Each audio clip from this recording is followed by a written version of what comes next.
आदिवासी युवकाच्या खुनाच्या निषेधार्थ काढण्यात आलेल्या मूक मोर्चाला अखेर हिंसक वळण। संपूर्ण मोर्चा शांततेत पार पडल्यानंतर अचानक काही उपद्रवींनी जिल्हाधिकारी कार्यालयासमोर उभ्या असलेल्या गाड्यांची तोडफोड केली। यानंतर बंदोबस्ताला असलेल्या पोलीस आणि उपद्रवींमध्ये जोरदार दगडफेक झाली।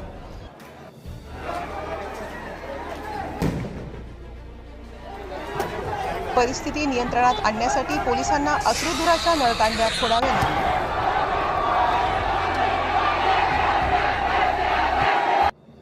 या घटनेत एक पोलीस अधिकारी, एक पोलीस कर्मचारी आणि सामाजिक कार्यकर्ता जखमी झाल्याची माहिती समोर आली आहे।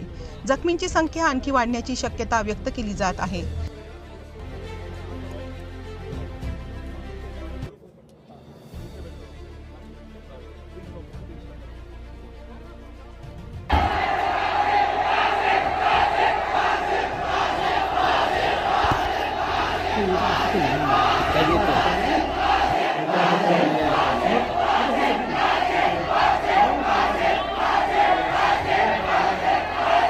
घटनेनंतर शहरात तणावाचे वातावरण निर्माण झाले असून पोलिसांकडून परिस्थिती नियंत्रणात आणण्याचे प्रयत्न सुरू आहेत। आदिवासी जनजागृती न्यूज चॅनल धडगाव, नमस्कार।